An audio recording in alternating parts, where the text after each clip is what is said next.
Good afternoon, all. We're just setting up and we'll be starting in the next few minutes. Brilliant.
Good afternoon, all. We're going to be starting in the next couple of minutes. We're just getting a few things set up behind the scenes. So give us a couple of minutes and we'll be starting. Thank you.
All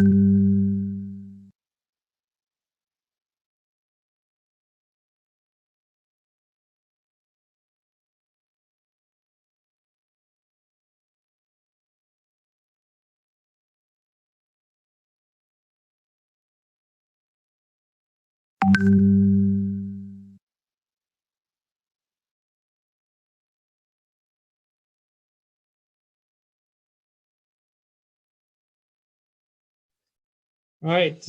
Good afternoon, everyone. Hope you're all well, and welcome to the Oshwal Mental Wellbeing webinar.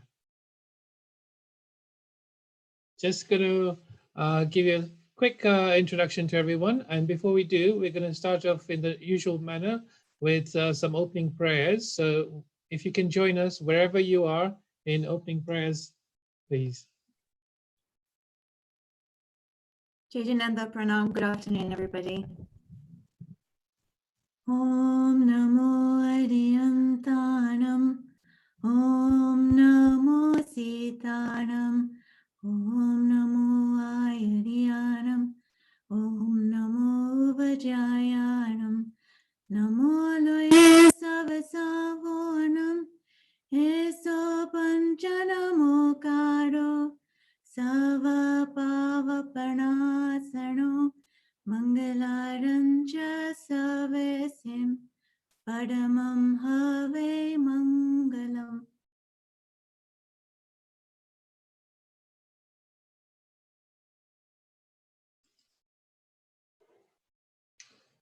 Thank you, Pauni, for that. I just want to welcome Ashwin Bhai. Ashwin Bhai is our trustee in Oshwal Association of the UK for some opening remarks. So, Ashwin Bhai, you want to unmute yourself? How do I do that? Yeah, we can hear you now. You can We hear can me? hear you now. Yes? Okay, let us make a start. Right, good afternoon, everyone, and welcome to this webinar on mental health awareness. Ladies, gentlemen, and children, pranam and jai jinendra to all. We have been going through coronavirus lockdown, and sometimes it can make it difficult on our mental health and well-being. It is the Mental Health Awareness Week ending today, the 24th of May, and the theme for this Awareness Week is kindness. My name is Ashwin Shah, as just been introduced, and I am the trustee responsible for health and welfare portfolio. In this webinar organized by Oshwal Association of the UK, we will have a short presentation, a panel discussion, and at the end a Q&A session where hopefully you can ask any questions and get some answers back. Welcome to our panel today, and they are, if I just go through briefly, but they can themselves introduce later on and provide further information. First of all, it's Ami Shah. She's the scientist and has a background in molecular science. Next panelist is Daksha Patel Shah. She's a research scientist in pharmaceutical R&D. Third panelist is Shailene Shah, who is described as a happiness coach, and I hope we will have plenty of happiness from him. And the last panelist on the group is Rupal Ramesh Shah, and she also has background in microbiology and public health. Welcome to the panel. We are planning to finish this webinar by 3:30 p.m. today. Okay, let us have the presentation first. Thank you.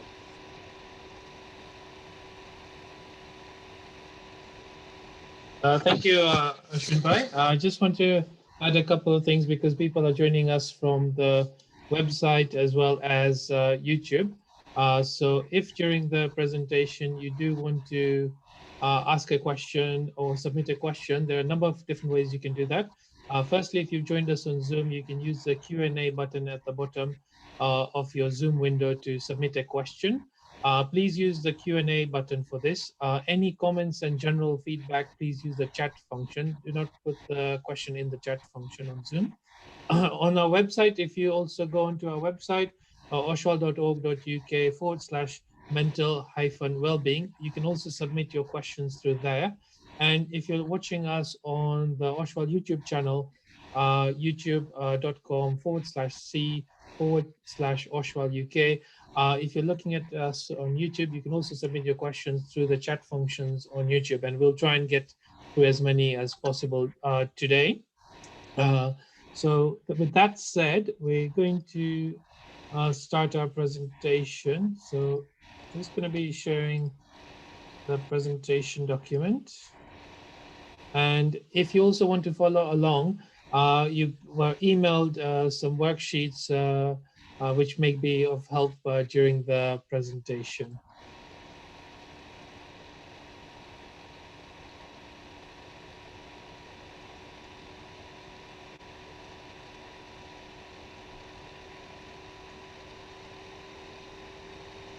All right, so while we're just setting that up, we just got an opening sort of poll question for those of us who are joining us through Zoom. So we're going to leave this on for very briefly.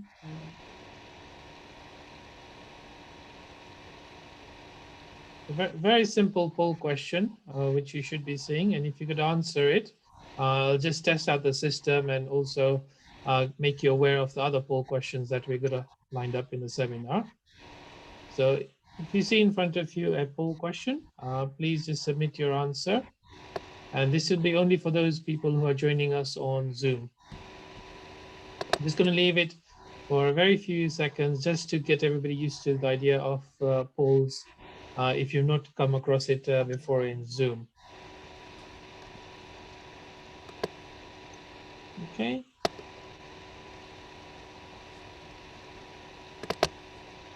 So I'm just going to leave it for a few more seconds because I think most people have sort of replied back.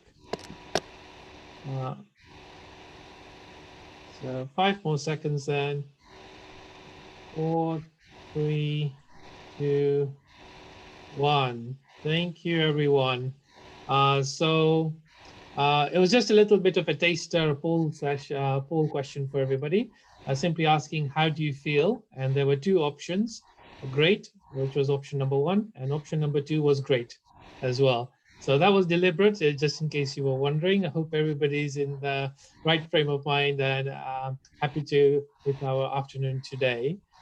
So the results were the first answer, great, 88%, and 12% answered the second choice, which was great as well. So well done, everybody.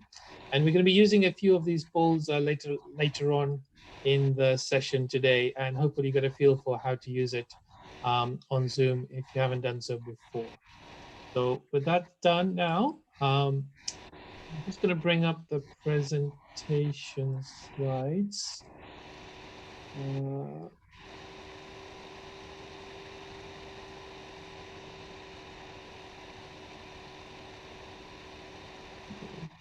So first and foremost, I want to just clarify an important disclaimer from as part of the presentation today. So the Oshwal Association of the UK and the speakers and the hosts of this event are not advocating any medical advice for mental well-being. For medical advice, please refer to your medical professional. This webinar is only a general overview to raise awareness about mental well-being, share personal stories, and provide ideas and resources to cope during the ongoing pandemic. So it's quite important for everybody to understand that this is not a medical advice webinar. It's just a general raising awareness about mental well-being and to signpost people for further information and resources. So please make a note of that. And I think we've covered the next slide already. Ashwin Bhai, thank you so much for introducing our panel. Amisha, Daksha, Asha, Rupal Shah, and Shailin Shah. So, and we have our agenda today, which is just a little bit of an introduction to mental health, a little bit of an overview of the COVID-19 pandemic, introduction to the stress bucket tool. We want to also share a personal story around mental well-being, as well offer some practical ways to manage, and there'll be a little bit of an exercise and resources highlight as well. And then obviously, as we've said, there's going to be a Q&A session at the end of the event today. But if you do want to think of a question during the event, please submit it through Zoom or YouTube or our website.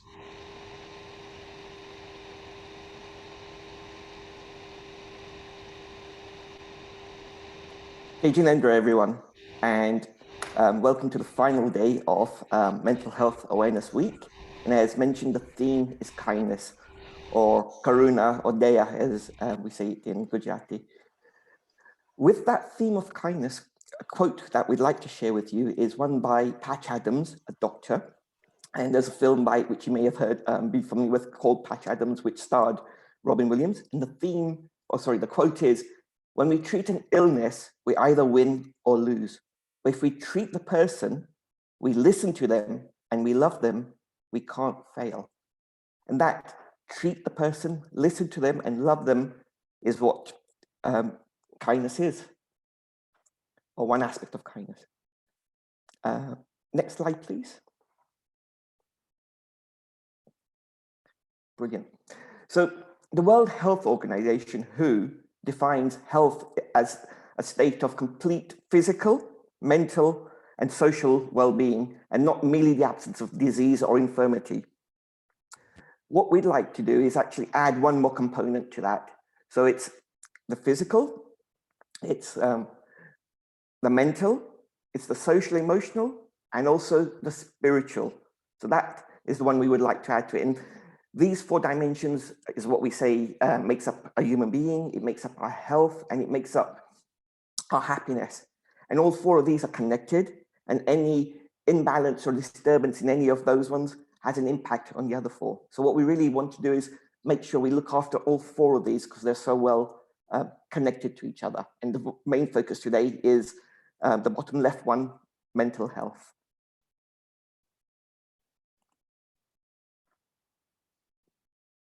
So let's define mental health. And again, WHO, the World Health Organization, states that mental health is the state of well-being in which an individual realizes his or her own abilities, can cope with normal stresses of life, can work productively, and is able to make a contribution to his or her community. Just make sure you have a good look at the letters which are standing out in those colors. Those are the important ones to be aware of. Mind, a charity which works with mental health and produces lots of wonderful resources, says that it's when we think, we feel, we act or we react in a way that we need and want, and where we can handle stress, relate to others, and make choices. And with both of these, the word stress is there. And we're in a world where the WHO definition, normal stresses. We're not in a normal world at the moment, so we don't have normal stresses. We have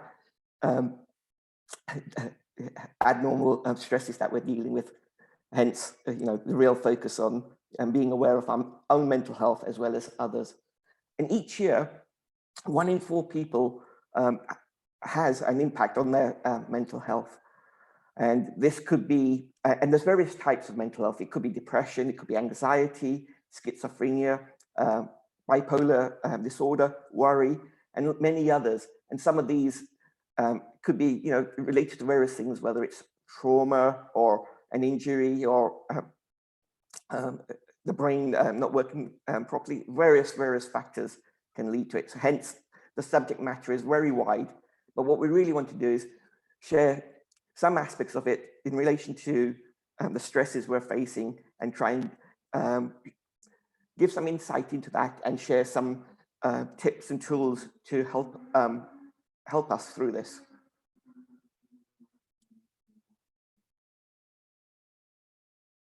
So like our physical health, our mental health is also on a scale. We can have poor physical health and we can have good physical health. Similarly, with our mental health, it could be poor or it could be good at any time. So like all health, we have a spectrum and we just need to be aware where we are on that spectrum and work to do things which help us move us along closer to the good health. And there could be days or moments in the days where our mental health is lower down in the spectrum, where it's poor and it could last for a short while or it could last for a longer time.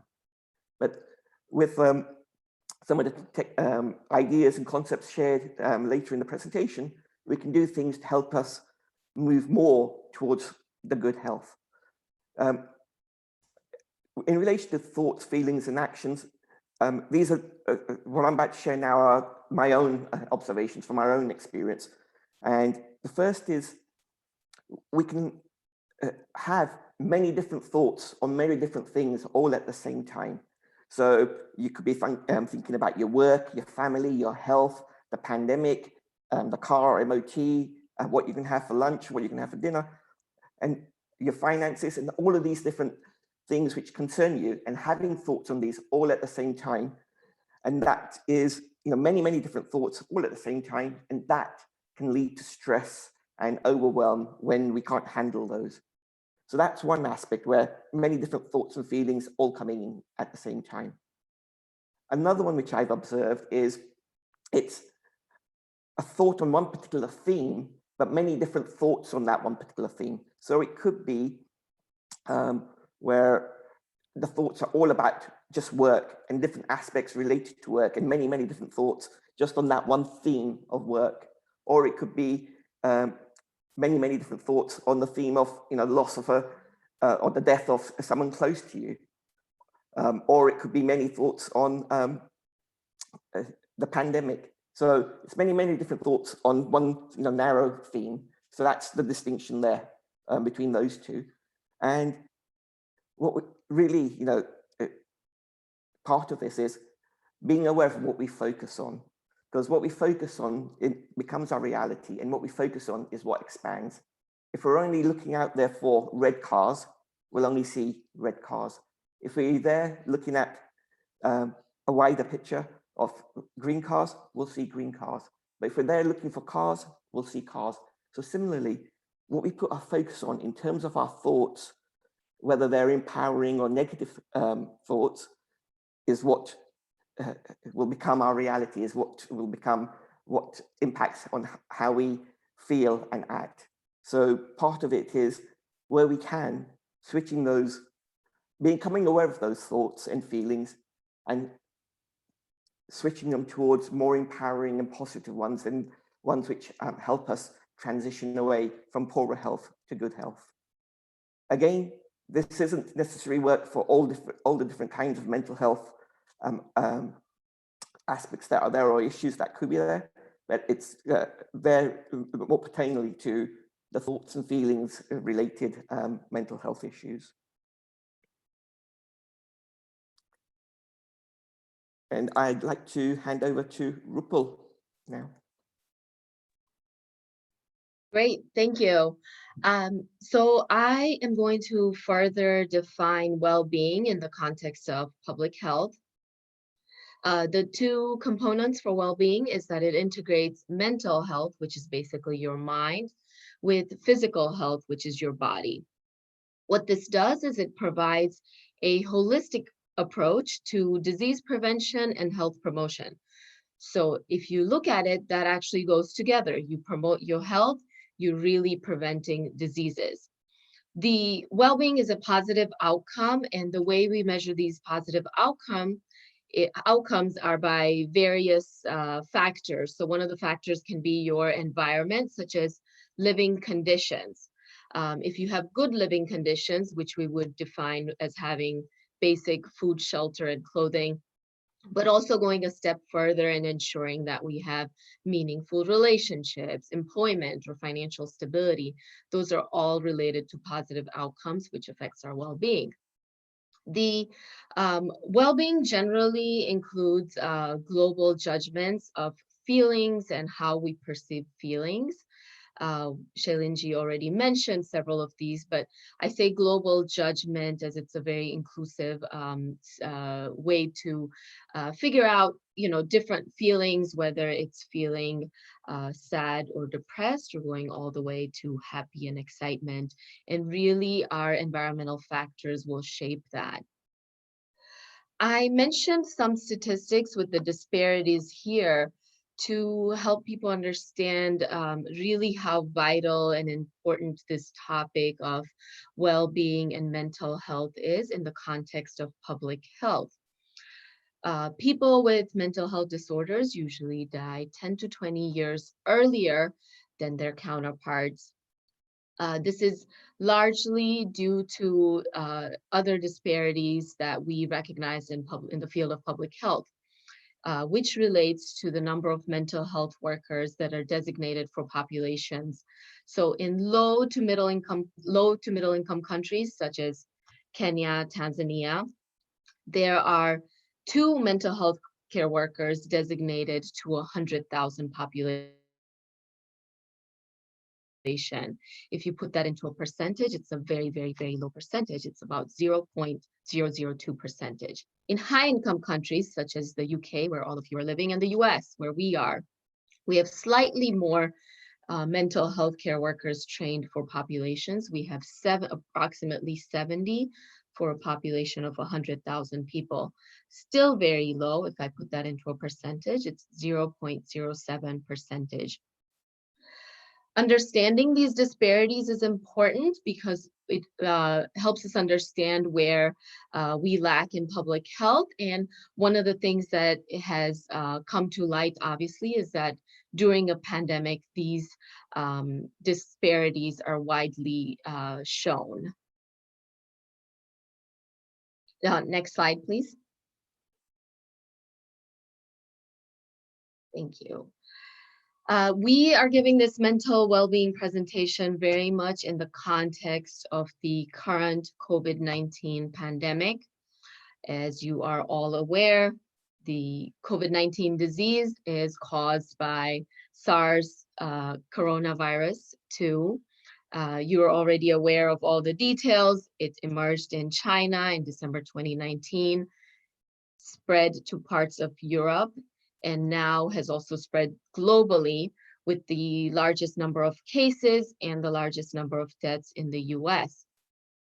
I listed the numbers there. We have approximately over 4 million cases, positive cases, and over 300,000 deaths. The reason for putting those numbers is to, again, highlight the severity of the current disease and the current pandemic.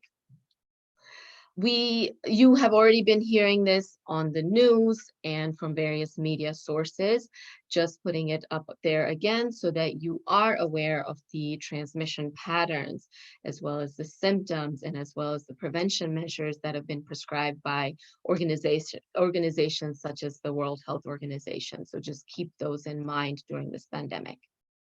Next slide, please. Great. Pandemics are stressful.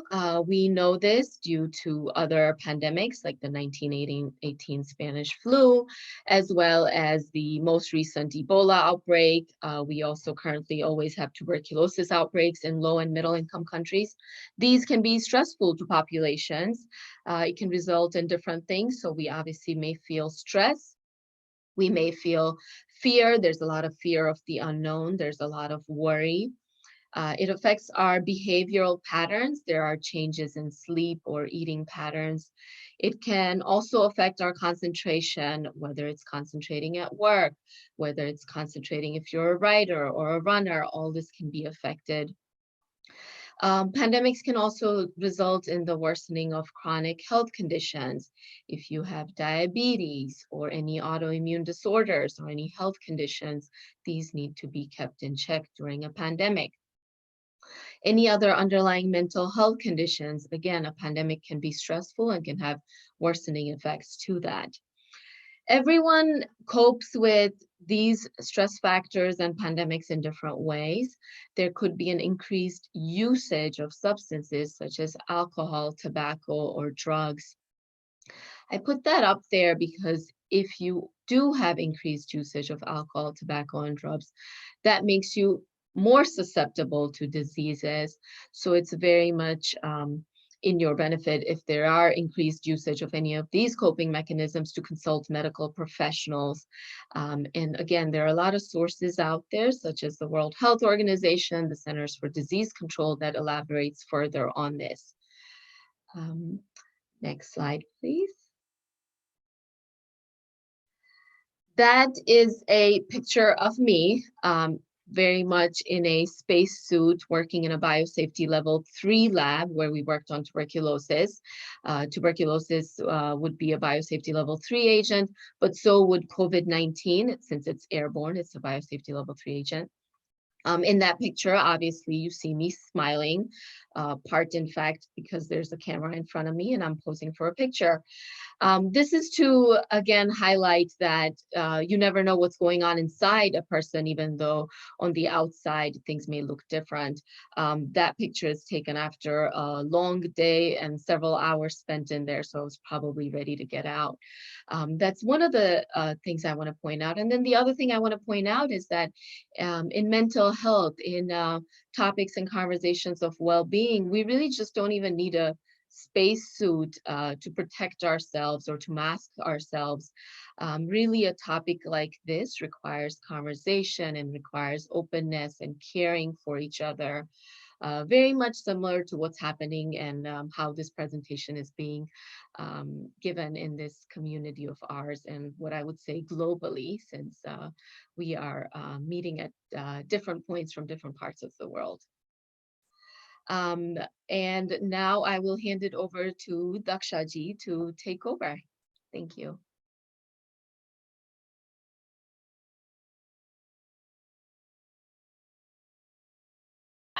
Apologies.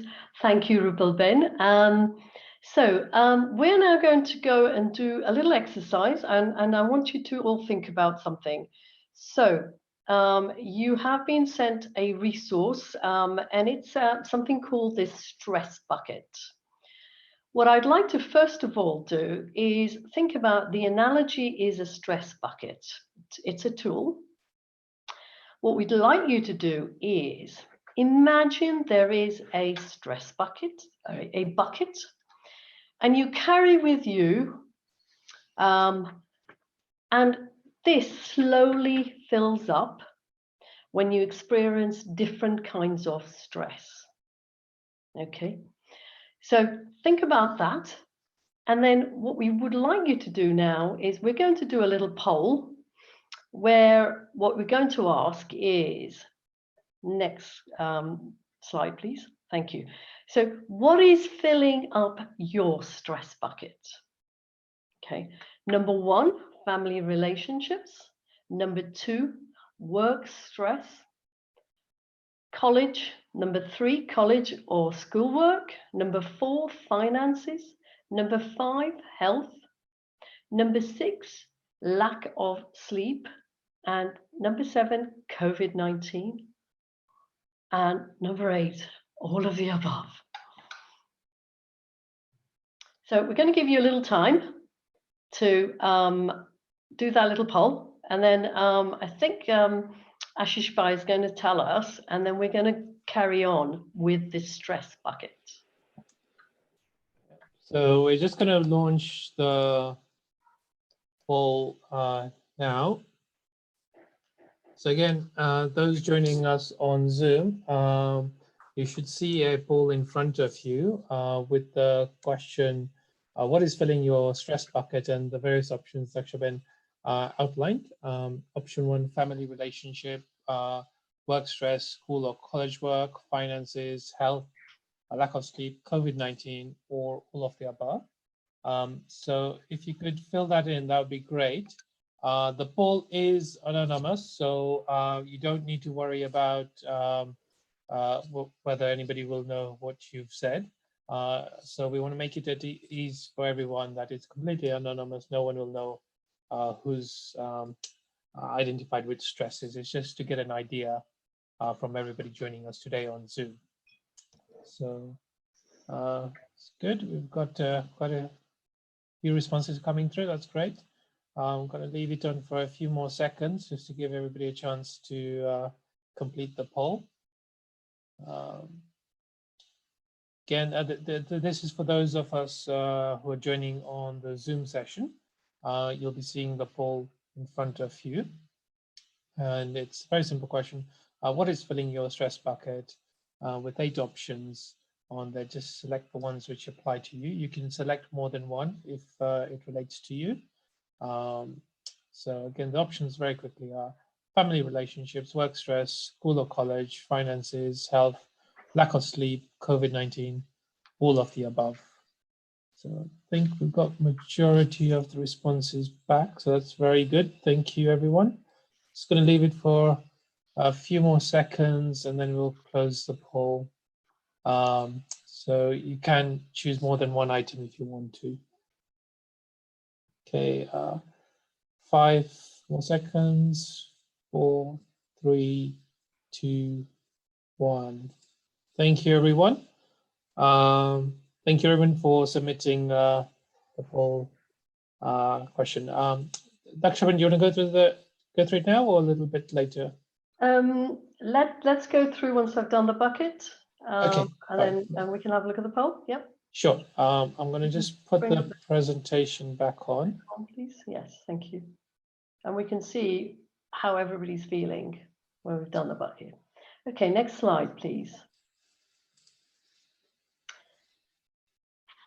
Okay. In terms of what we've just done, if we look at this stress bucket, what happens? The stress bucket, as we say, fills up with stuff. If you could just do, put it on the animations, please. Next. Thank you.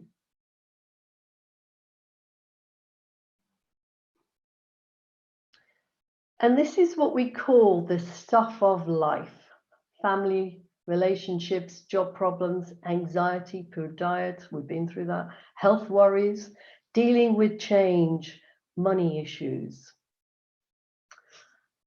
If we're at a normal level, which is down here, okay, normally, if you're feeling really resilient, the bucket may have plenty of room here.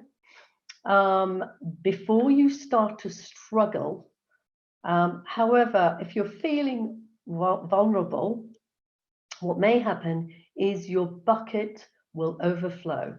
You can put the next bit of the animation on, please. Thank you. Just, yeah. The bucket overflows and you can develop problems. And that's kind of like what we're talking about is the stresses of life. You can only take a certain amount before it sort of erupts and quickly overflows, and then you start getting some problems. So the question is, what do I do and how can I manage that? And how do I think about the stresses of life? Okay. What you can do, we've got this tap here, right? A bucket which fills up. You can slowly release it, okay? Doing something you enjoy, managing your time perhaps in a different way, doing some sort of rest and relaxation, talking to trusted people. So this is the important bit. You've got to find some activities to help you lighten that load here.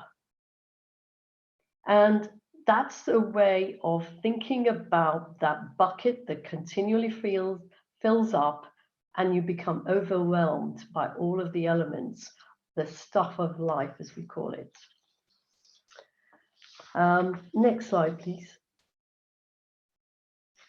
So what we've done is we've given you this stress bucket activity for you to do in your own time. You could be doing that as you think about, as we talk about this.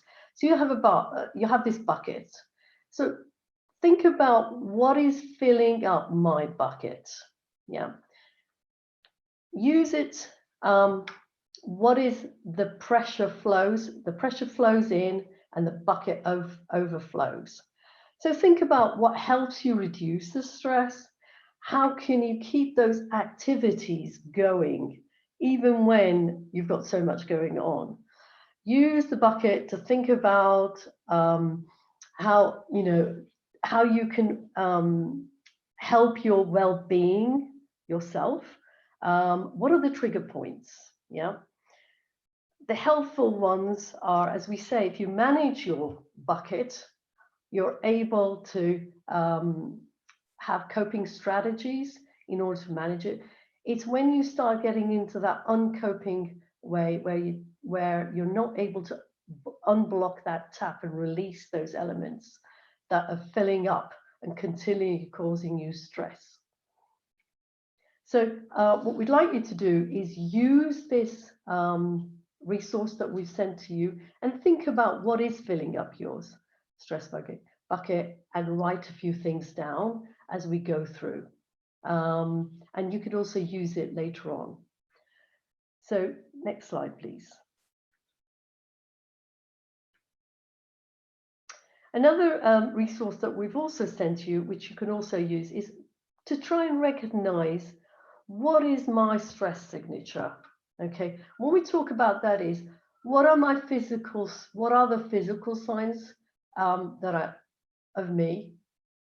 Am I feeling like, have I got, skin conditions going on or something? Am I always feeling sweat? My hands are always sweaty, or I'm being very, other physical elements.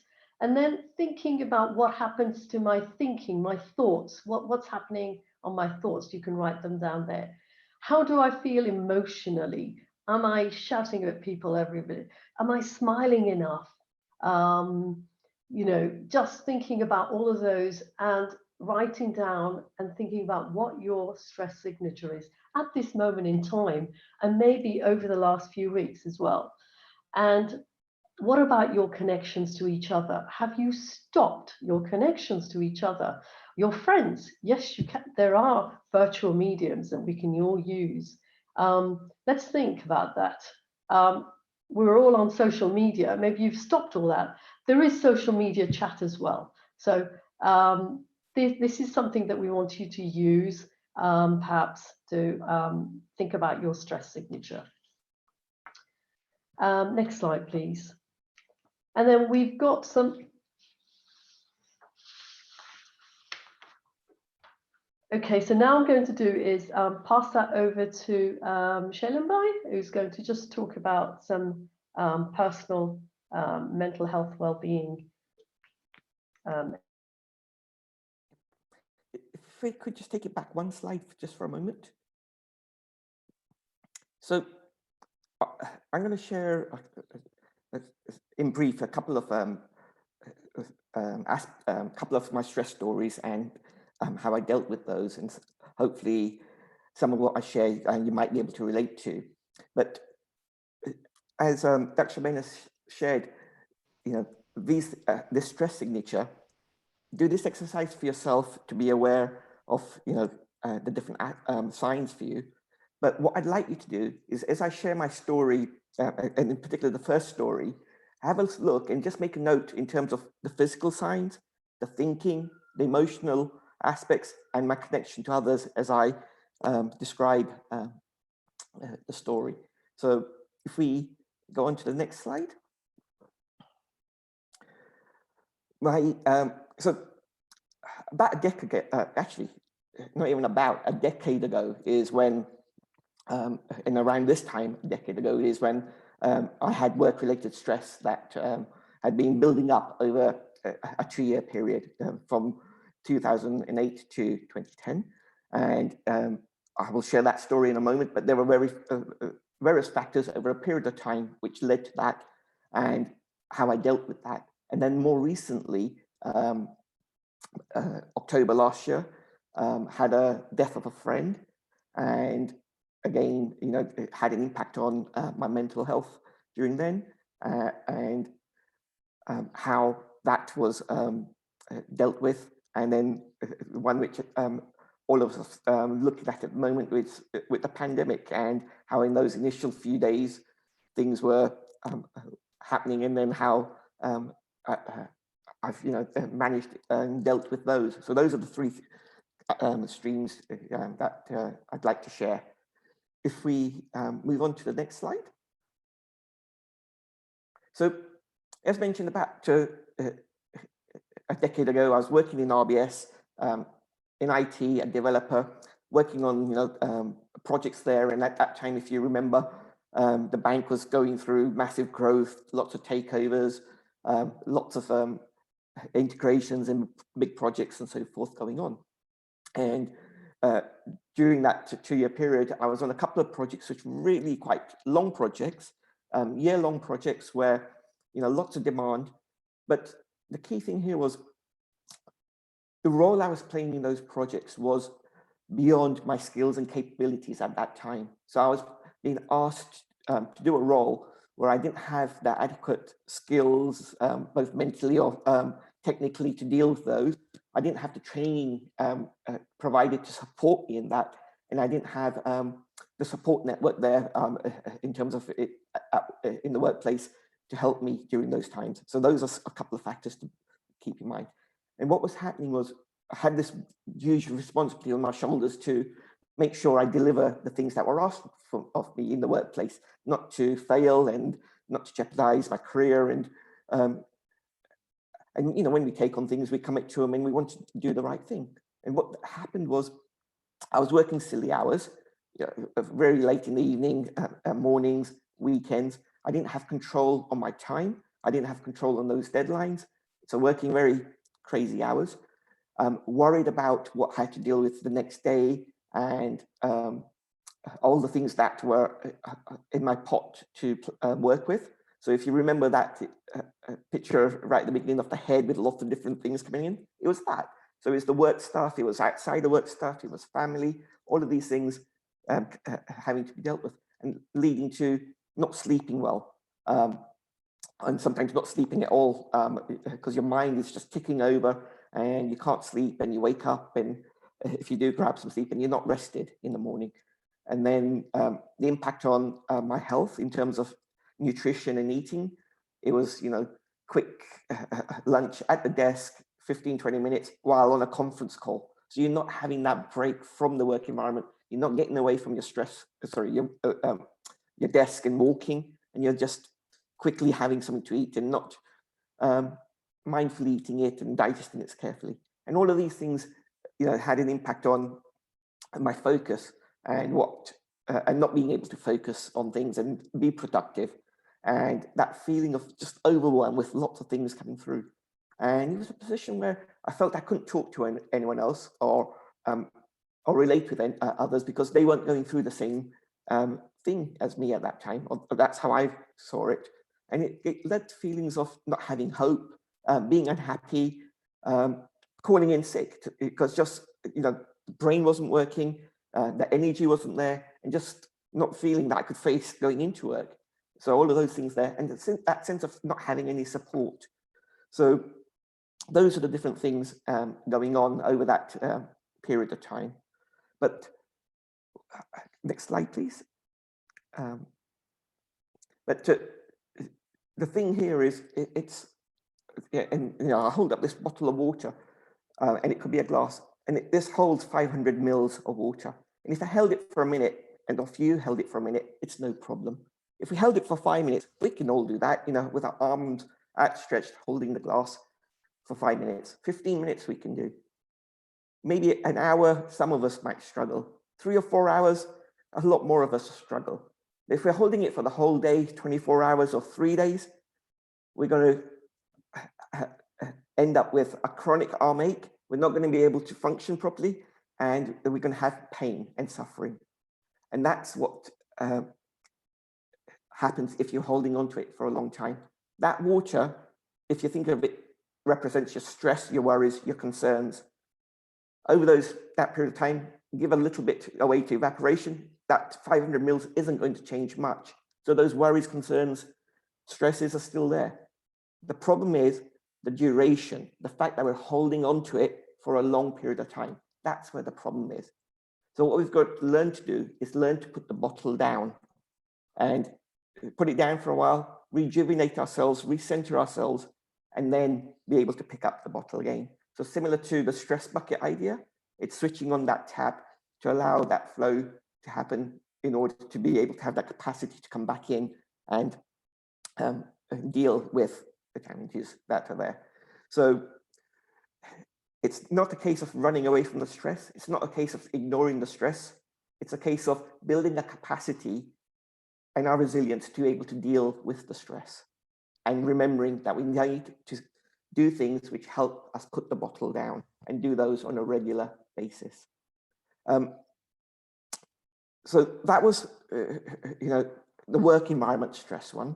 In terms of, and that took a while for, actually, no, sorry, next slide, this will make more sense. So in order to put that bottle down, there was various things that I had to do which helped me. So one of them was, it got to a point where I had to go to the local GP, the doctor, have a discussion with them with what's going on, fill out some of the tests that they do, and they basically diagnosed that I was suffering from stress and mild depression. So they signed me off from work for a period of time, and that's what helped, getting away from that environment, being able to put that bottle down. And it took a couple of days to just start slowing down things and switching the head off. But what I decided to do was focus on the 4 elements we talked about before: the physical, the mental, the social, emotional, and the spiritual. All of those had been knocked out of whack during that period. So it was a case of looking at each of those and building routines and habits into each of those back into my life. So with that time out and that change in routine, it was going for walks, it was going swimming, it was slowing down the breathing, mindful breathing, and breathing helps us relax, and it steps us away from the threat system that stress causes, and helps the relaxed system to come in and slow us down and relax us and make us feel good and release the happier chemicals in our system. And also becoming more aware of what's going in the present moment. So mindfulness, so not worrying about the past, not being concerned so much about the future, but being aware of what's happening now and enjoying that, with the thoughts and feelings, and observing those. Some time in reflection and deciding, what is important to me, what is my life about, what do I want to do, what have I learned from this, and looking at my values and realizing that, the things that I value were different from maybe what the workplace values were.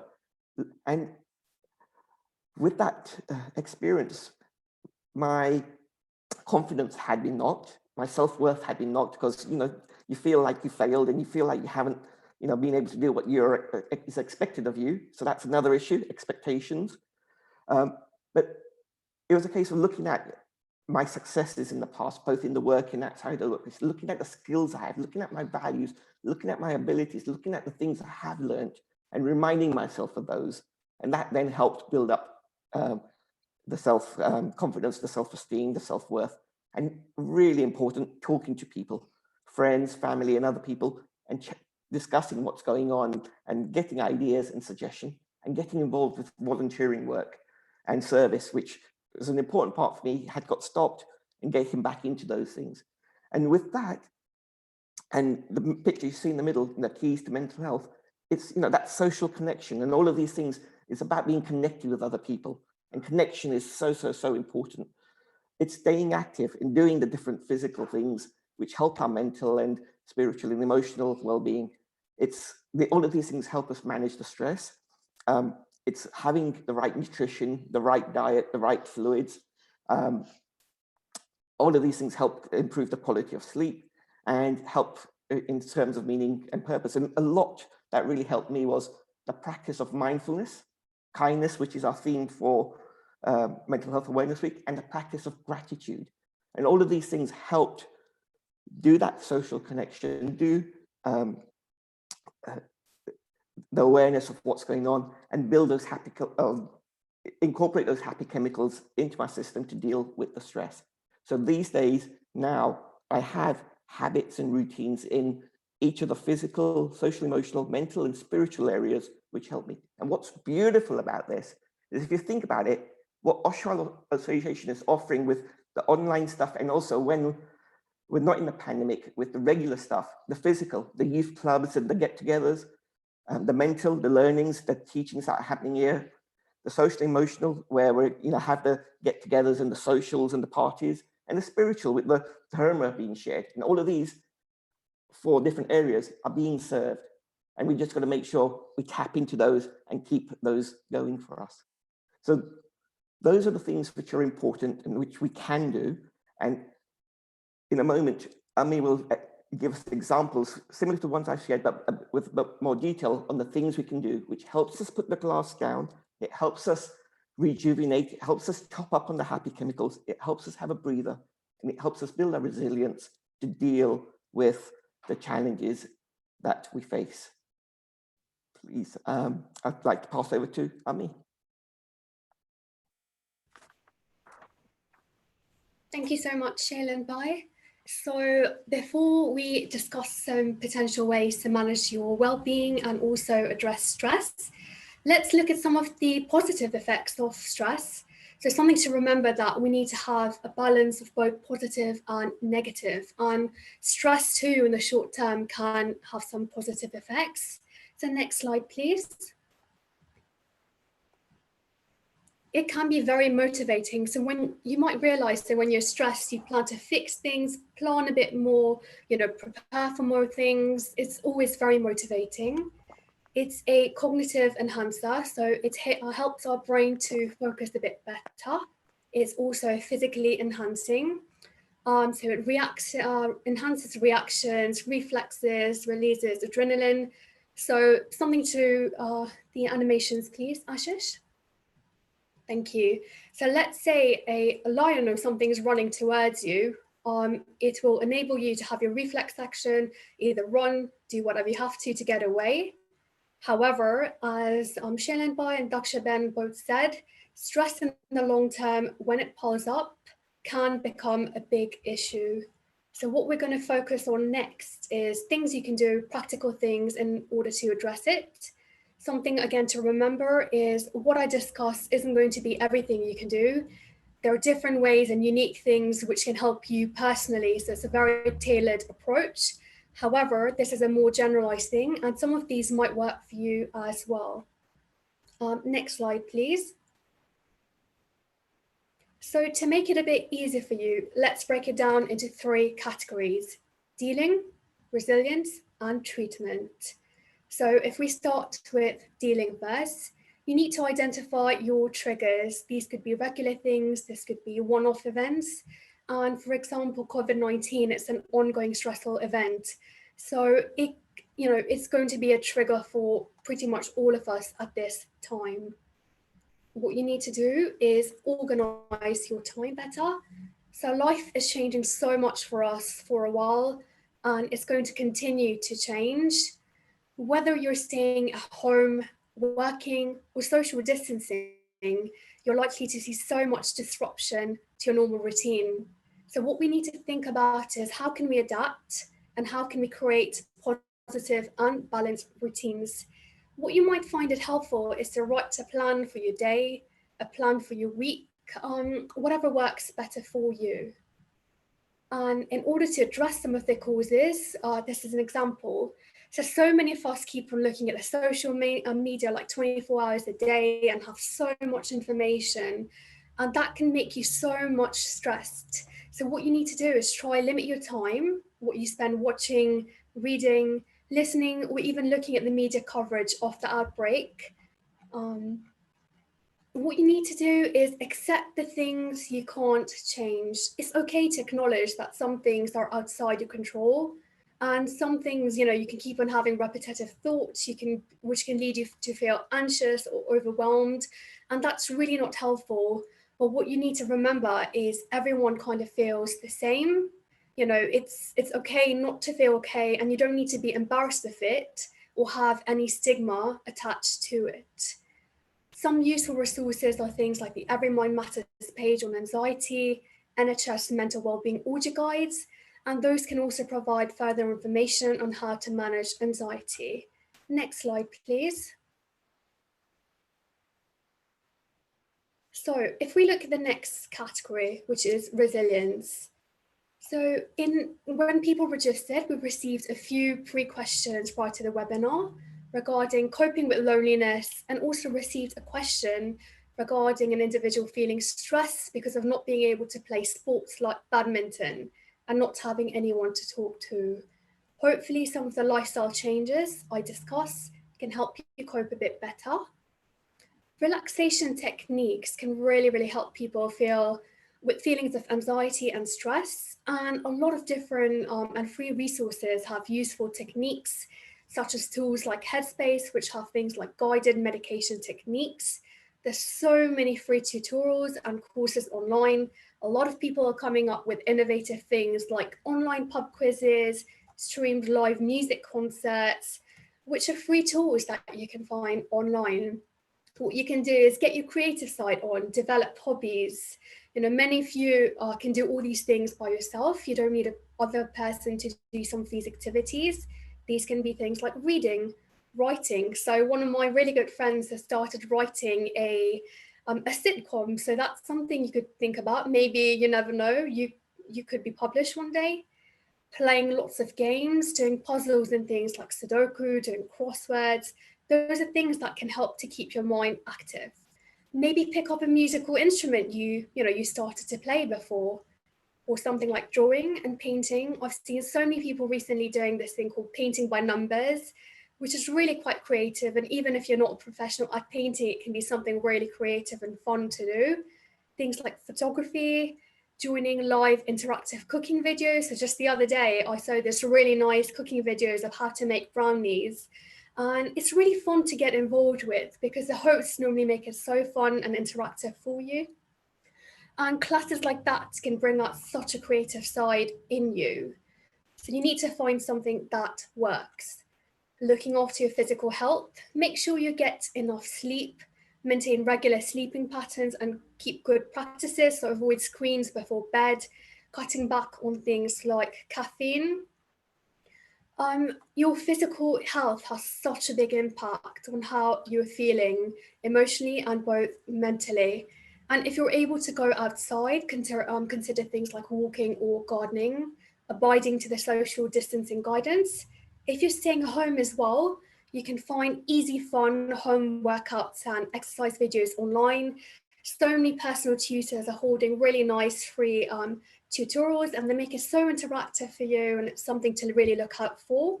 Make sure you eat healthy, well balanced, drink enough water. Give yourself a break. This is such an important one.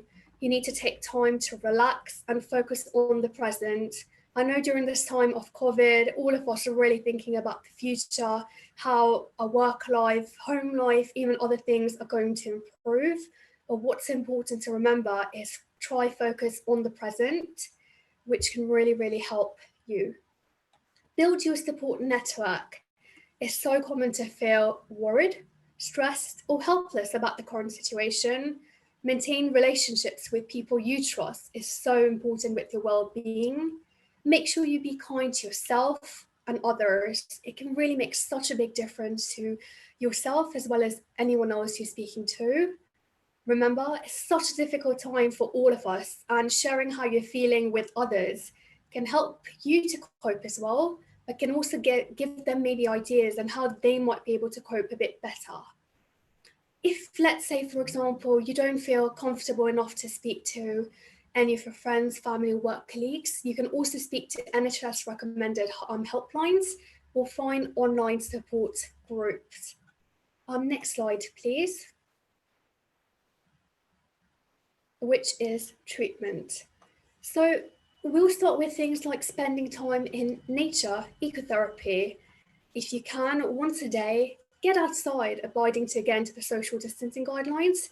If you're not able to go outside at this point, if you're shielding or if you have other vulnerable people around you, you can also, bring nature to yourself. So what you can do is, have your windows open, have some fresh air, come in, maybe get some potted plants. If you have a garden, try go out to the garden, do what you can with it. There's such a nice spring bloom at the moment, so many things you can do within your garden. Complementary therapies is another thing. So things like yoga, things like Pilates, things like talking therapies can really boost your mood, can boost your confidence, and can also help you manage your symptoms better. Now, treatment and medication. This is something I want to cover last, because if you can do anything of the other things we've discussed first, definitely try that first.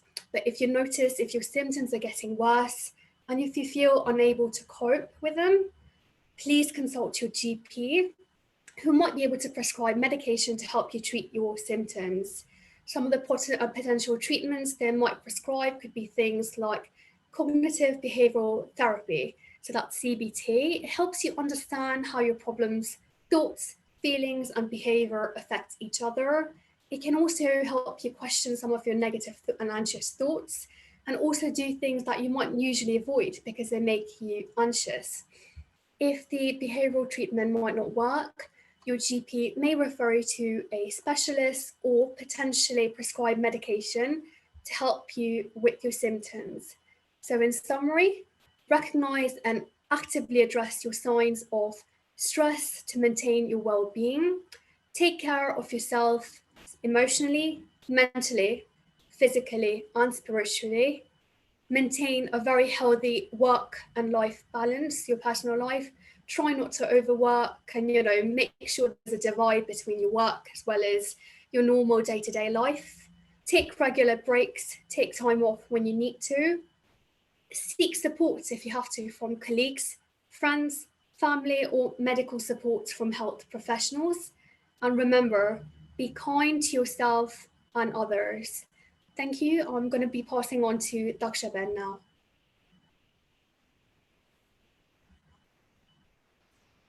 Thank you, Ami.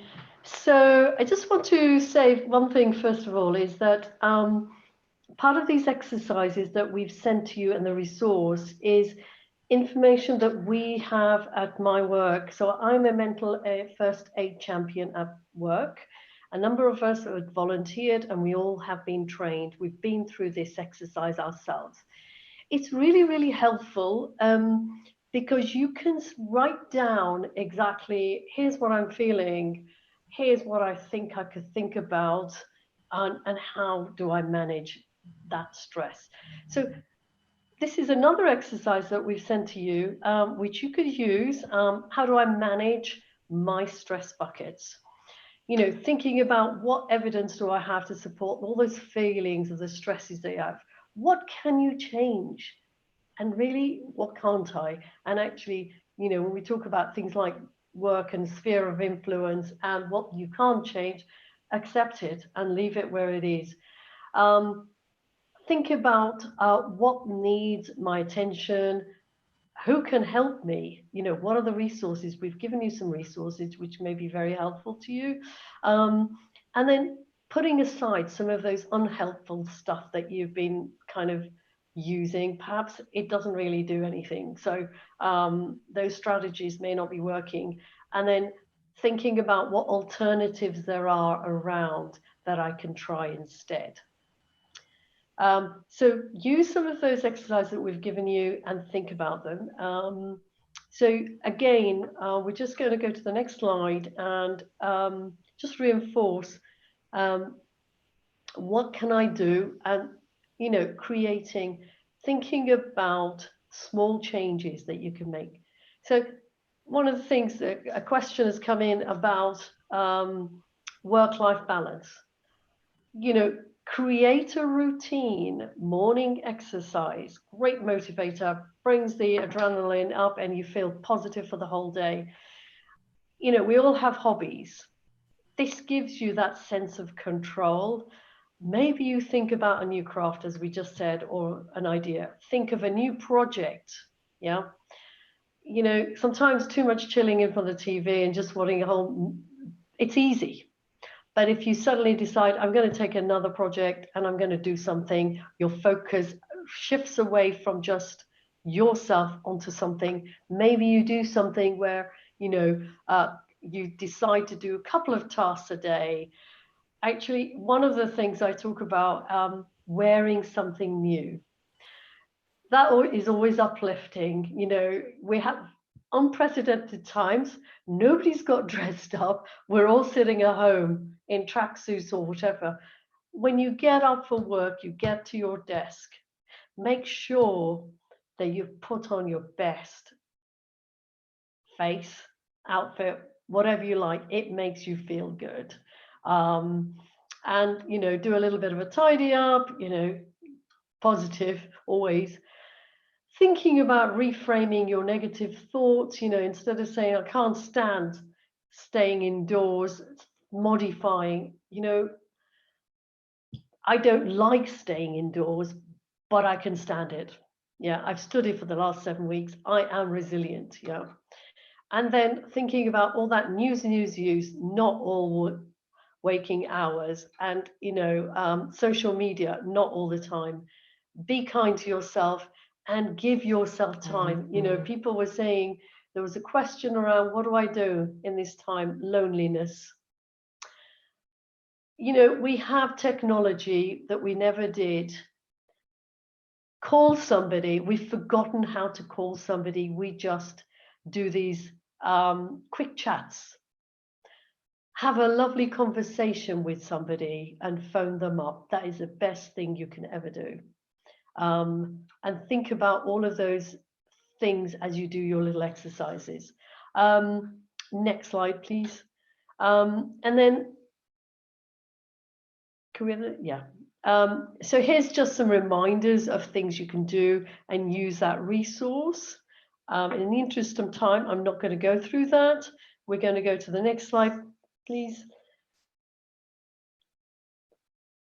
And again, as part of that exercise is thinking about all of the elements that Ami has outlined, putting down, you know, my commitment of getting fit, mentally fit. Okay, you can put down 1 or 2 things and use that resource to put down something. Okay, so I think I'm going to hand over now to next slide, please.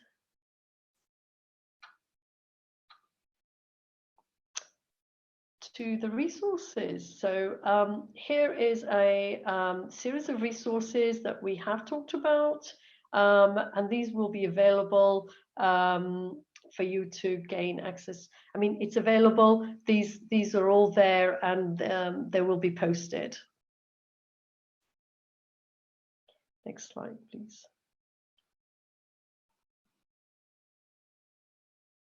So with that, we conclude this webinar, and I will hand that back to Ashish Bhai.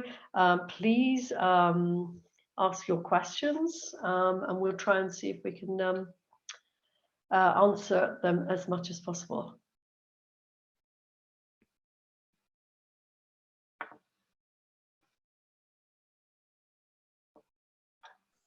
Thank you, everyone, for the presentation.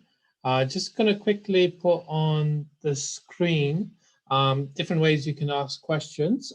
So if you're watching it from our website, if you just go to oshwal.org.uk/mental-wellbeing, there is a ask a question form at the bottom. So you can fill that in and submit your question.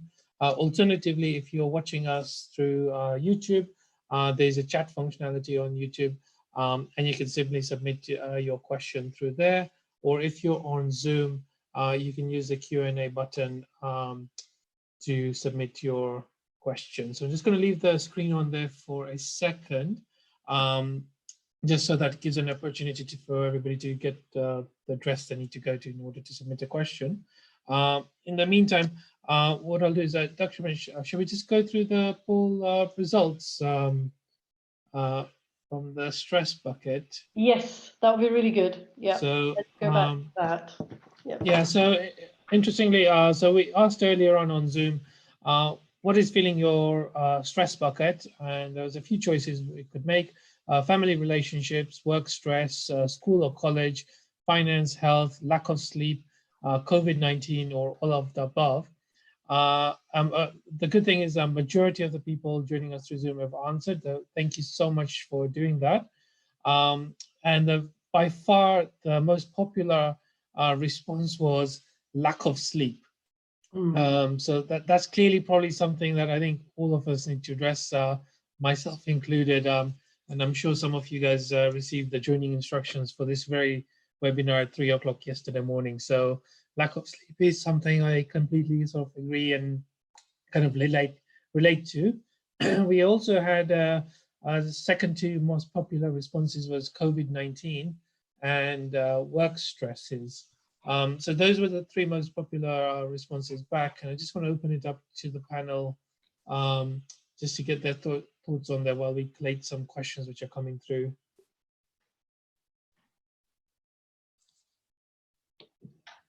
Sorry, is it on the lack of sleep one that we want to address? Yes. So the most popular ones was lack of sleep by far, and followed by work stresses and COVID-19. And just wanted to get some of the panel's thoughts from those sort of viewpoints from the audience today. I'm happy to do the work stress. I'd like to make a comment on that. And I'm sure Shailen Bhai will through all of his experiences as well. So my experience has been, you know, we are a captive audience. Of course we are. We are tied to our computers. And that's what happens is you suddenly think, oh, well, I'll not go and do something for myself.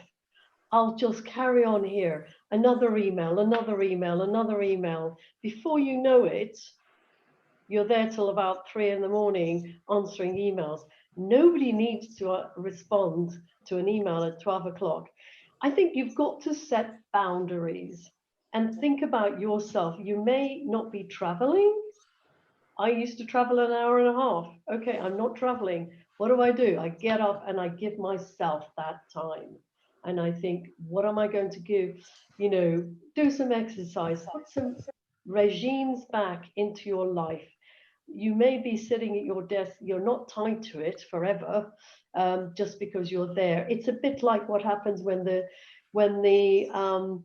as my husband used to always call my first mobile phone was my strawberry or the BlackBerry. You don't need to answer that now. You know, that's what used to happen to us. And that's the same thing as what we're all doing.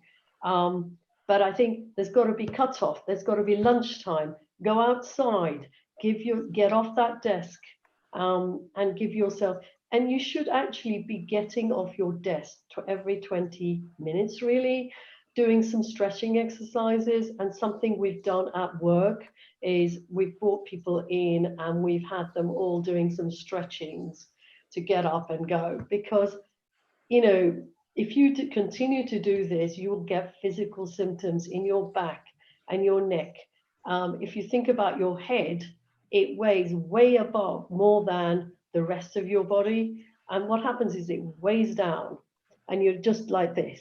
And before you know it, you've got it in your back and your neck. So as the long answer to a short question, and I hope that helps, because I put down some me time. And I think don't feel that you're being selfish. That is looking after yourself, because at the end of the day, you will come out winning, and the company will win out of you as well. And you will not be, you'll be well when we come out of COVID.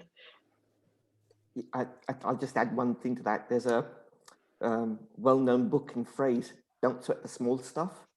And in there, one of the things is, you know, you're worried about your inbox, whether it's the email one or the physical one. When the time comes when you're not around, someone's going to deal with it. So it's, you know, some of these things are things that don't need to be worried about or dealt with there and then, as quite rightly said, in building routines and other activities. And that maybe, as shared, you know, having designated time when you look at your emails can all help.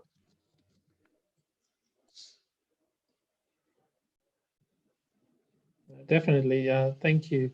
And we've got a few questions coming through on Zoom. Can I take the one on sleep? That's a good one. Yeah.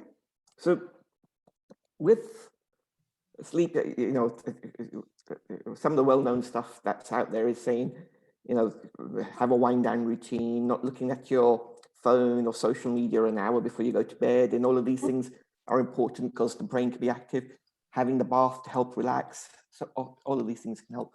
But a couple of things that I found that really help is, one is just, again, with that mindfulness or with the breathing, just slowing down your breathing and taking some deeper breaths as you wind down to go to bed. And maybe even just for a minute.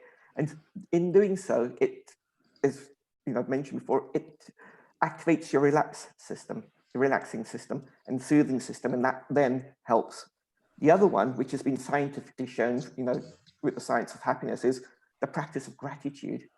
And with the practice of gratitude, and especially if you, just before going to bed, think about what you're grateful for, it helps get a deeper sleep. And with the, I can't remember the exact numbers, but insomniacs who practice gratitude for a short period of time, there was an increase in the quality of sleep on a double-digit percentage of those. So people who couldn't sleep at all, just practicing gratitude for a little while, had that increase of sleep. And the other third one, if you've got worries and concerns, before you go to bed, write them down, put them to one side, look at them the next day.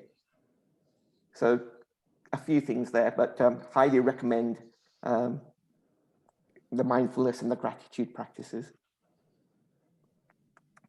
Yeah, and reading, escaping basically into a book and making sure that you start that reading much earlier than, and putting the technology away outside of your room.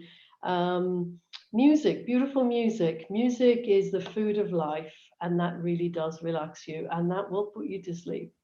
So I think, the other thing is that if you've done sufficient physical activity and even some mental activity in the daytime, it's going to make you sleep like a baby. If you, make sure that you try and do a lot of activity if you can. And it doesn't have to be physical. Try and think of things, the new projects and things occupying your brain. I know that a lot of people are not working. So, it's hard. Thank you both. We've got quite a few questions to kind of get through now, so I'll just jump onto the ones that have come in through Zoom. Picking one up about somebody who is struggling to clutter clear and just feeling a bit bad about that. So I think Ben, you're able to address that one. Thank you. Yes, sure. We have provided many resources and examples of what you could do if you have extra time, whether it's reading, picking up a hobby, baking. At the same time, we do recognize it's a pandemic, it's an unusual situation. So there isn't I think we need to recognize on our own to not put pressure on ourselves to be super productive. I think the idea is not that you're going to come out of this pandemic with a new book or a new language learned. I mean, you could very well if that's what you decide to do. But if you don't, if you've just taken time out for yourself, some of the examples that were provided, if you've just decided that you wanted to focus on yourself, sit and listen to the air outside and the birds, that's okay. So while it could be therapeutic, if you want to do spring cleaning and declutter, that's great. At the same time, if you came out of this and told someone, well, you know what, I just sat and spent time with myself, as some of my friends would laugh and say, connected with my inner divine queen bee or king bee, I think that's fine as well. I think at the end of all this, I think everyone's going to come out of it being kinder, generous, and looking at each other with a lot of compassion. So just recognize that that's just another way to deal with it. Thank you. Thank you so much. I'll just go through another couple. So we've had a question about thoughts, whether thoughts are just thoughts, and if we attach meanings to them, are they inactive or are they in action or actions? Who would like to take that question? I'm happy to take that. Okay, great. So Ami, and then I think Shellenbank also might jump in. Sure. So I think it really depends on if you should take action or not to take action on a thought, on what it does to you. So let's say you get any thoughts, you need to think, what is it making it do to your physical body? Is it giving you panic attacks? Is it making you sweat? Is it making you lose lack of sleep? Maybe is it making you overeat or undereat? So that's how you need to think about it. But let's say if you're getting a thought, but it's not making you feel more stressed or not as stressed as usual, you need to monitor how many more times are you getting that thought and then decide to take action. But something to remember is each thought is equally as important. And you need to make sure that you take anything which comes into your mind seriously, because if you don't, it can accumulate and make you get a lot of stress later on. So definitely acknowledge all the thoughts you're getting, but your actions should be targeted and depend on how the thought is making you feel in the long term as well as the short term. I think Shailen, you needed to add something else? Yeah, there's a deeper spiritual meaning we can give to this as well, where we are not our thoughts and we are not our feelings, and our true essence is, and we're not our body, and our true essence is above all of these. That's one way of approaching it. But to get to there is a journey. But the other thing, with the thoughts is, it's that focus that I was talking about at the start. And you can have many different thoughts, and you can be attaching things to those, and they'll dwelling and wallowing, and what we focus on becomes the reality. But with that practice with meditation and with mindfulness, what we do is we settle some of our thoughts down, and we get rid of some of that noise, and we get some clarity. So it's like, when you've got a glass of water with mud, dust in there or dirt in there, and you shake it up and it's all mixed up. But then when you let it become still and settle down, it settles at the bottom, and then you can observe. And that's part of what, the practice of mindfulness or meditation is, to observe your thoughts, watch them pass by, not necessarily latch onto them and ride with them, but step back, witness them and pass them by. And that is something that is doable, but it's one which, like all the other good things in our lives, takes practice and it takes effort and takes commitment. So that's what I would say. But the other thing is, it depends if your thought is negative or positive. It depends if it's empowering you or disempowering you. So being observant of those and work with that. And just a little quote, which many of you will have heard, which I think really quite like, is, you sow a thought, you reap an action. You sow an action, you reap a habit. You sow a habit, you reap a character. And you sow a character and you reap a destiny. So it starts with the thought and leads all the way to our destiny. So we'll have many thoughts. The ones we choose to latch onto and focus on will then determine our actions, our habits, our character, and our destiny. So thoughts are important, and being aware of those is important. And yeah, that's all I need to say on that. Thank you. Thank you so much. I'm going to quickly get through the questions. So we've obviously got elders at home now, and who are missing social interactions and probably aren't as well equipped to go through social media, and just wondering how they can keep themselves occupied. Rupal, please. Yes, just a suggestion with that, and some of the resources we even talked about earlier. We can remember, I think one of the biggest criteria that they're saying in reducing transmission is social distancing. I think even if you have elders and they want to meet their friends, you can still maintain a safe distance and meet. Another way to do it is if you're indoors and someone else is outdoors, again, there's a barrier of glass and plastic. Again, this reduces transmission, and continues to still keep that social interaction. And then one of the other ones Dakshaji mentioned earlier, remember phone calls and having those long distance and long conversations, those are still very good skills to use.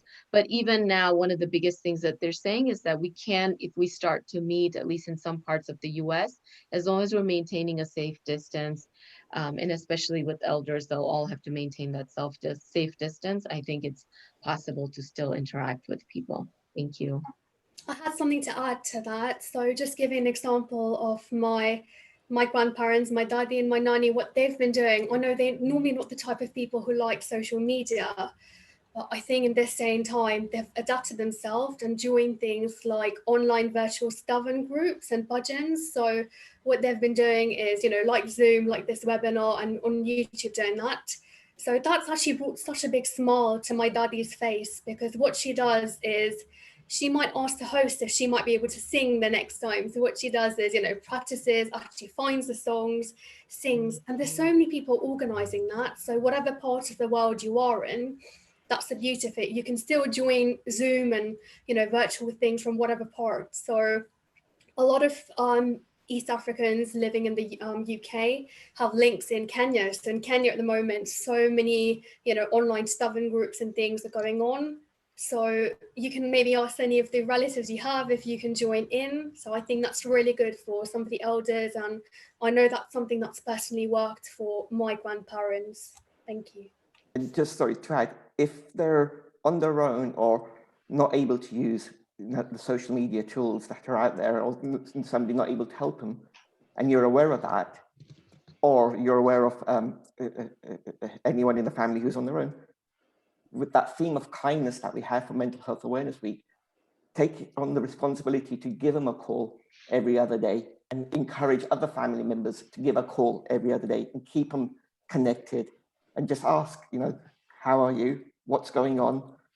Tell me about your younger days, and make that conversation and take that opportunity. We're all busy, but we can all do this. And this is important to do. And this social distancing and this social isolation, and it's going to wreak havoc in terms of loneliness and depression. The news has already mentioned this, but with this theme of kindness, we can all tap in, help ourselves, but also help each other. So it's possible. I would share something. My mother-in-law and my sister-in-law's mom, they've all been living together, 5 in the house, and they have absolutely been shown how to become silver surfers. They've got their phone, but now they're on computers. Okay, they're playing Bukar, which is something at games, that they all play, but it's gone online. And then, within the house, the youngsters are showing them how to use the computer. Get them techie, friendly. We had last night at the one of the seniors, one of the oldest lady, and her husband, they lived together, and they came on Zoom, and she sang this stuff on her own. The thing is, it can all be shown. And I think this is a way of now pushing the older generation into the world that we're all living in. And I think the Americans are very good at this, because I've seen them all on their iPads doing it. And I think we need to get our generation, our elders into the same way. Let's not put them in a little box and say, you can go and do this and go to Oshwal Center. Let's get them tech, get the youngsters in, if you're living in an extended family, to show them it's a fun game to do as well, I would say, and time to spend with your nearest and dearest as you hold up, because before long you'll be going to weddings and etc. So, spend this lovely time together and get the most out of it. Absolutely. Thank you so much. We've got a few questions coming on YouTube and website, so we'll try and tackle those as well. I'm trying to, in the sort of interest of time, I'll try and summarize some of the questions together.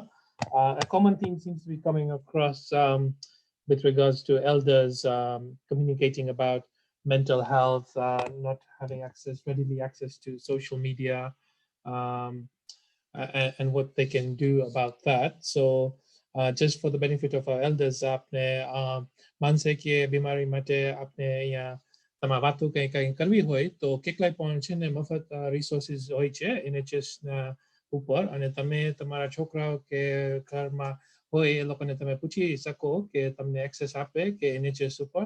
અત્યારે ખાલી તમે એમ check કરશો કે NHS હેરોમાં કે હાઉન્સલોમાં કે બધી જગ્યાએ તમે જોશો તો ગુજરાતી ભાષામાં એ તમને છે ને માહિતી મળી શકે એમ છે અને રેડીલી મળી શકે છે. એટલે એવું નથી કે બધું અંગ્રેજીમાં જ હોય છે.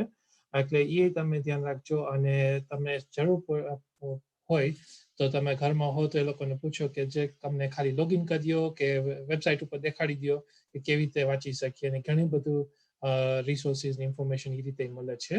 So I just want to pass it on to the panelists for their views on this, because this is both on the website questions we've received on YouTube. It's kind of a similar theme. So I just want to summarize 4 or 5 questions in one, just for the interest of time.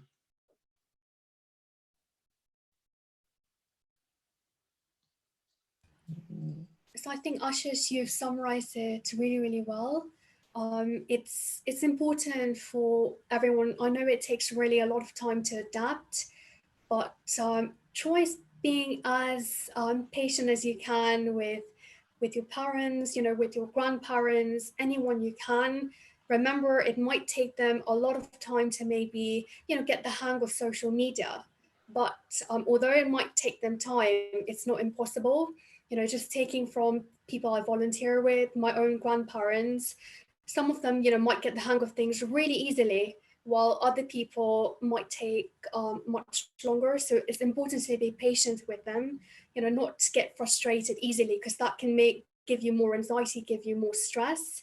I've been noticing a lot of different people have been making TikTok videos with, you know, your grandparents. That's something fun, you know, your grandkids can do with them.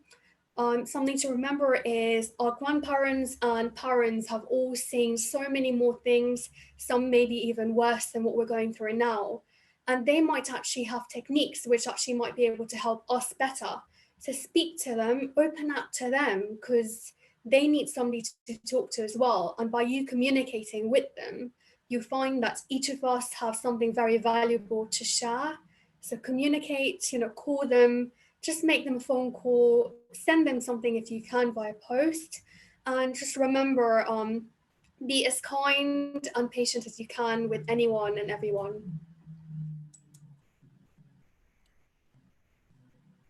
Thank you, Ami. I'm just going to try and group some from Zoom and the Q&A. So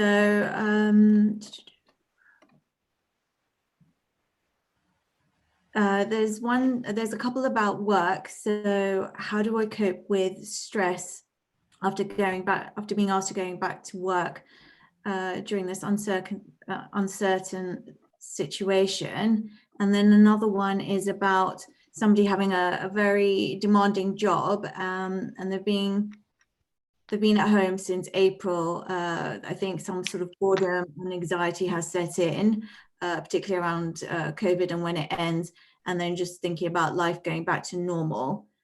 I'm going to try that one. I thought about this and I thought, first we had FOMO, fear of missing out. Now we've got FOGO, fear of going out and even going back to work. And, you know, it's stressful, but you have to take some baby steps, as we said. You have to put those masks on, you know, you think, how much am I going to put on in order to go to work, or to go even down the road? And, you know, there are old people out there who are thinking, how and where and when am I going to go out? But then they're scared at the same time. If they're scared, we're just as scared, because you don't want to be in that situation. So most companies should be setting up some sort of protocols for you to go back to work. I know our company has. I've been off since February. So at 3 months coming up next week, working from home, and that's permanent. So your company should be setting up protocols and thinking about you. Have that conversation with your manager, and that's the best thing to do. And that is a candid conversation, and every company and manager should be having that conversation. Is what we've been doing from our work. Yeah, and the only other thing I was going to add is, and Dakshaji has pretty much answered the whole question, is that if you are unsure of, depending on your workplace, again, you could be one of the essential workers, you could be a restaurant worker, you could be a medical doctor. If you're unsure of what those protocols should be, all the government websites, such as the WHO and the NHS, have provided suggestions of what these precautions are, whether you need gloves, whether you need hand sanitizer stations, or whether you need chalked out spaces so that you know exactly what 6 feet looks like. So we do have resources on a lot of websites that kind of outline these. And what Dakshaban really said well is that this will require us to really be open about having conversations. And this is a great time to do that because everyone's being very understanding. If you still don't feel safe, then the best thing to do is ask, and a conversation needs to be had. The other thing in relation to this question and in some of the other ones is being aware of the things you can change and control, and being aware of the ones that you have no control over, and focus on the ones that you can change and accept the ones that you can't change. So we don't know when COVID-19 is going to end or be finished. So that's not something we can't do anything about. But what we can do is make sure we wash our hands, keep our distance, stay at home, and if we're out and about, take the precautions that allow us to minimize the risk. Those are the things we can control. The things we can control is what we do, what we think, and how we react.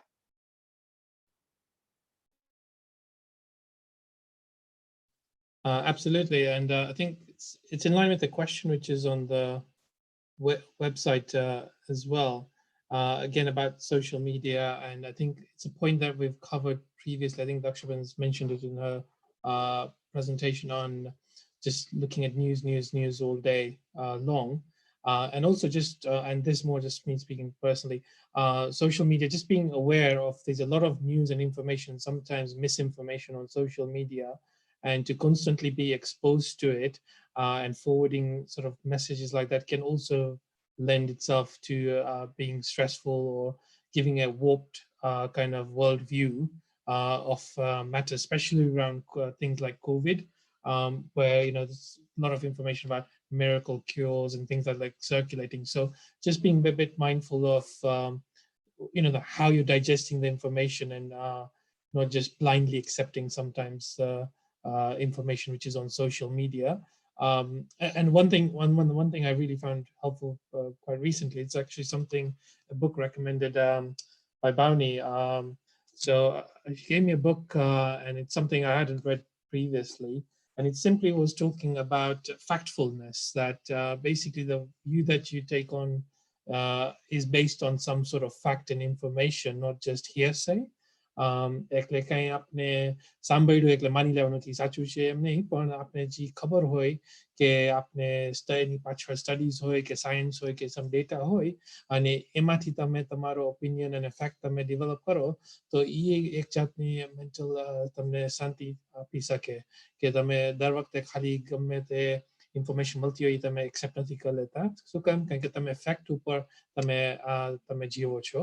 And it's a really nice book, Factfulness, and it just gives a little bit of a different opinion, that sometimes it's very easy to think that everything is going wrong in the world, but actually when you look at the data behind the myths which are out there, the opinion can be completely different. So being aware of social media is also quite important.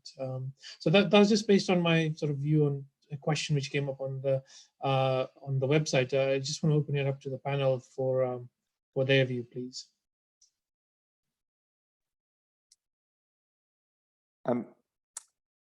I stopped looking at lots of the WhatsApp messages which were coming out around the beginning of the pandemic and just deleting them, the videos and the forwards. and just concentrated on the messages which were coming on the 5 p.m. government call or the BBC website. And even that now is just minimal now and then. But what you just shared is, what we can think of in terms of the Socrates filter in either what we consume or what we feed out. And it's the test of, is it good? Is it true? Is it useful?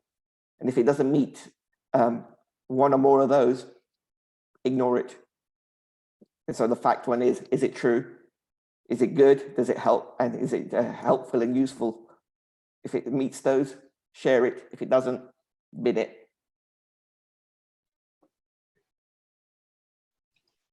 Excellent. Thank you. And I think we're a little bit over time, but we'll take one last question, which has come on Zoom. I think Rupal, you're okay to tackle this one. So do you want to go through that? Yes. Sure. There's a question about children and having to do a lot of e-learning, which I know can be a new way of learning. In the US, children is anyone under the age of 18. And I think everyone's being asked to do different kinds of e-learning. That's the first thing that we'll recognize, right? Whether it's my 4-year-old niece who is in pre-K, or if it's children in primary schools or secondary schools. And then there's another factor, of course, with e-learning is who has the resources, whether it's computer, media, and internet access. Again, I think one of the things we need to recognize as people who are going through this pandemic and not really having insight that this was going to occur. It is okay to maybe, not learn all your planets by age 5 or 4 that you needed to. At the same time, we need to recognize that those who are missing graduations and big life events, obviously it will be a hard thing if that's something children were looking forward to, which I can imagine. Again, I think the resources that we've provided is to ensure that you are recognizing that, yes, I'm fearful of this, or I'm worried about this, or this is stressful. As a public health professional, one thing I would say is that this pandemic will not last forever. We don't know how long it will last, but it won't last forever. So if you haven't been able to celebrate graduation right now, there will be ways to do it later. If you haven't been able to do it now, there could be innovative ways to do it right now. As far as the lessons and what you're learning, I think that people will learn something different from this. I think the other thing that public health professionals or people in the field, and especially in the field of mental health, that they're really addressing is to ensure that we are taking care of our mental health and well-being needs so that that doesn't become a future pandemic. The more we are aware and the more we have open conversations about these things and knowing our trigger points and being able and open to community resources, I think the more we will mitigate the possible negative effects of having a generation that's going to fail because of a pandemic. So I just wanted to add to that. That's a really good summary, Rupal. And I think something to remember is the question's also asking, can mental health or behavioral problems affect children? Yes, mental awareness and well-being affects all of us. So it's important to remember that anybody and everyone can get it. Some of the things I think what students, especially university students and any students, what they should be doing is actively communicating with their tutors as well as their teachers, and just trying to find out what's happening. So making sure the communication flows there. Something to remember is your teachers and teaching staff are working so hard in this times as well. So it might take them time to respond to some of your queries as well. And within that, they might, forget about responding to you. So on your side, what you can do, take the initiative to respond to them as well. Maybe ask them the question again. Another thing I've seen students doing is, in order to help themselves as well as other students, they're making YouTube videos on some of the topics they like doing, which is something students can do as well. It can not just help yourself be creative, but it can also be a useful resource for other students as well in the future. And something to remember that although it's really, I can completely understand it's so frustrating having this break in your education, but remember, this might be a time or an opportunity you've got to maybe expand on other skills you need for everyday life and outside of your educational life, be it be volunteering, expanding all your other skills. There's so many volunteering opportunities during this time, even if they're virtual ones, but try engage in that, maybe do online training. This could be a time for university students or even A-level students to maybe try find out what they would want to do in terms of career-wise, do some research. You're not going to get this time maybe, when things start getting really busy with exams and other things. So organize your time, also make a routine for yourself, for any students, and see how you'd like to see yourself in the future. It can be so much to take in all at once, but if you plan yourself, it's definitely something you can achieve as well. Thank Can you. I add one thing to that? And that's brilliant, and Ruppelbella as well, is this time is not going to come again, hopefully, and we are all captive. But, all the children, all the adults, everybody, talk to each other, write those stories, get creative. Those youngsters, talk to your grandparents, talk to your parents, and find out what they did, what they came from, etc., and write those lovely stories. There could be some amazing stories that come out from here, and it is a time to do it. Whether you write it down or you do a recording, it's something you could think about. Use all that, the phones and social media, and get creative. It's fun. Absolutely, Dakshaban. And again, I mean, this week was the Mental Health Awareness Week on the specific theme of kindness. So as Dakshaban mentioned, just doing something new, an act of kindness for each other or somebody will also contribute to your own mental well-being. And that's important. And it doesn't have to obviously be just for 1 week of awareness. Try and do something like that every week or as much as you can. And that also contributes to your overall mental well-being. I do want to close it there. We've run out significantly over time, but as it shows that there is a lot to talk about in mental well-being and also in mental health in a wider sense. And hopefully this has just been an introductory sort of conversation which we've got started. And thank you so much to everybody who's joined us from the website, from YouTube, as well as on Zoom, and all the questions that have been contributed as part of this. I think we did have one question again. Yes, we are going to put the slides available on the website afterwards. So you will have the slides as well as the list of resource links which we were mentioning during the presentation today, as well as the worksheets that were sent out to everybody who registered. But if you wanted a copy of that, we'll put it up on the website afterwards as well. So do watch out for that on our website. I just want to bring to a close the webinar today with just a few thank yous today. Thank you significantly to the panel for all your time and effort and energies behind the scenes. I know how much conversations have been going on WhatsApp to put it all together. So thank you very much. Maybe Bounty, if you want to start. Yes, thank you. I just wanted to add thank you everybody for viewing and all our panelists today. Something I've kind of considered is affirmations to oneself, and then also just reading quotes that are quite encouraging and sort of positive and motivational. It's also something to consider. Just wanted to thank Dakshaban. Dakshaban is a research scientist working in pharmaceutical industry. So, and she mentioned that she is a trained mental first aid champion. So thank you. And Ruppel Ben, she's joining us from the US, and her background is microbiology and in public health. So thank you again for joining us. Ashish, take the rest.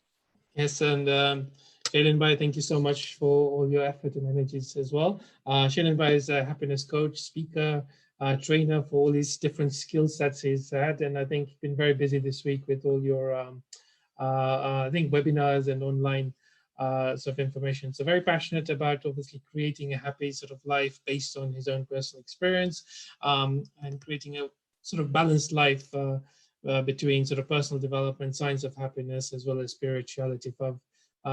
Sort of kind of got the gist of everything that you do. So thank you so much, Shenbai. And Ami as well, thank you so much. Scientist with background, I think, in molecular science, if I recall correctly, working within infectious disease field. And I think very passionate about tackling some of the stigmas around sort of mental well-being and mental health. And I think the picture, Rupal, actually, that you showed earlier, that you don't need the suit, anybody can talk to each other, and it's not a taboo subject, so please do talk about it amongst yourself as part of the whole mental well-being status. So thank you for sharing the picture as well.